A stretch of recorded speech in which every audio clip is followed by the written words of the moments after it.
That was the site outside of China's most recent bankrupt bank, the Vte&x Bank of China. And I wish I could say that this was the first bank that we've seen in China go completely insolvent, but it's not. Because as you can see right now, the banking sector for China is facing an all-out massive crisis where in just 1 week, 40 of their banks have completely disappeared. I have to repeat that.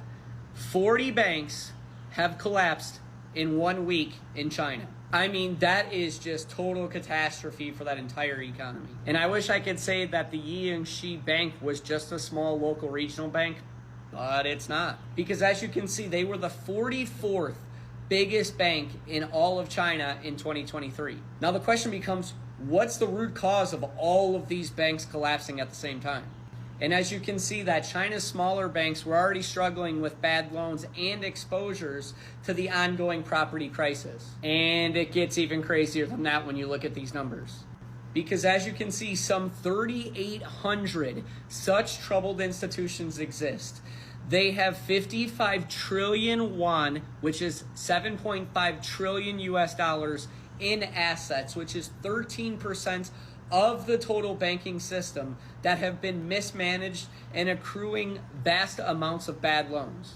$7.5 trillion.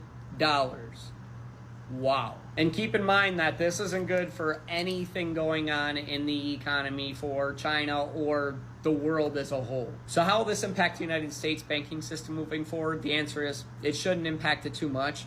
And the reason why is because we have a checks and balances system that happens within our banks where every year there's government oversight that happens within these banks that gives them grades and tells them if they need to make corrections based on their risk management and how they're doing as far as how close to insolvency they are. So right now, I don't expect this to impact the United States too much, but seeing those numbers with the Bank of China, I'm expecting to see a lot more Chinese bank collapses. So there's chaos in China since the trade wars. We have banks going bankrupt and we have factories closing. So let's get into it. Weeks, a couple of months. What's your timing, Mr. Secretary?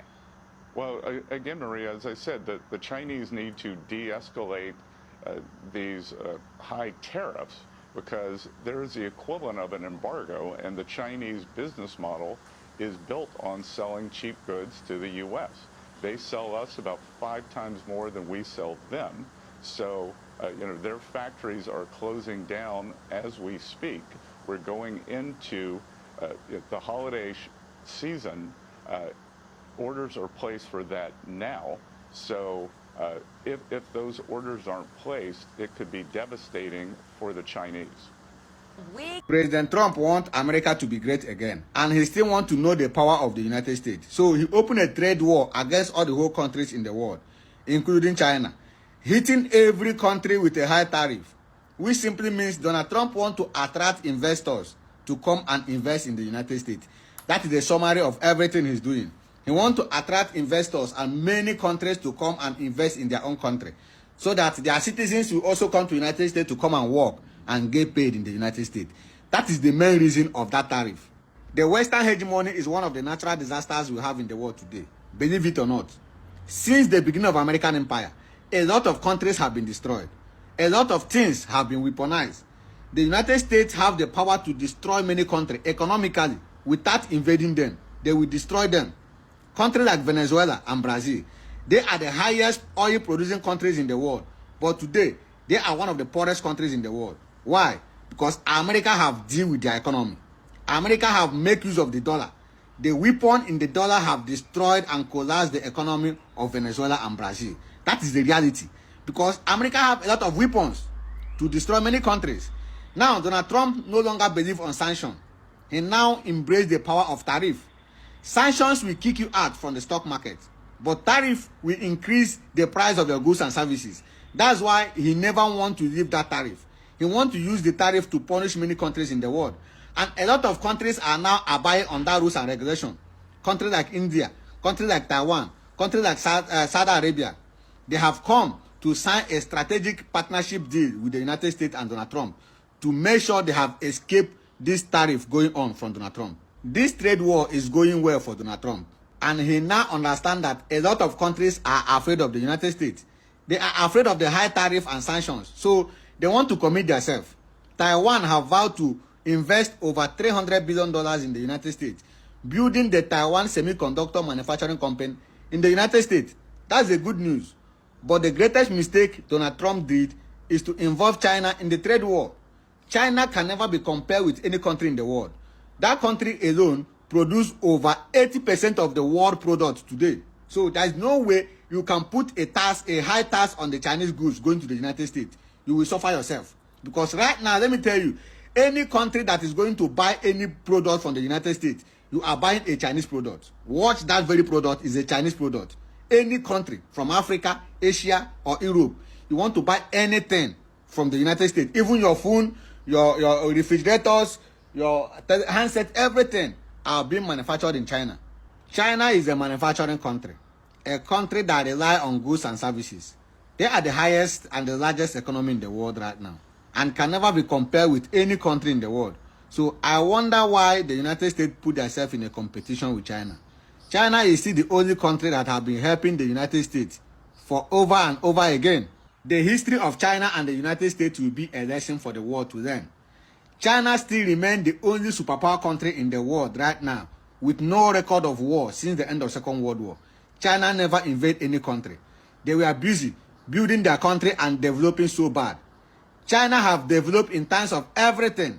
China is the most advanced country in the world right now in terms of artificial intelligence, military technology, industrial revolution, and other innovation. China is ahead, 10 years ahead of the world. But the United States were busy building bombs and nuclear weapons to destroy other countries. And today, look at what is happening. China holds a lot of American treasury bond. I hope you understand what I mean by treasury bond. This treasury bond is American debt. American debt is more than any country in the world. America is owing IMF and World Bank more than any other country on this planet. Let me tell you, the United States is the only country that their debt is bigger than their total GDP. As of today, their total GDP is $27 trillion and their debt is $36 trillion. That is the reason why IMF and World Bank have cautioned the United States that they are no longer going to give them big loan. Let them reduce the government spending so that they can be able to survive this period.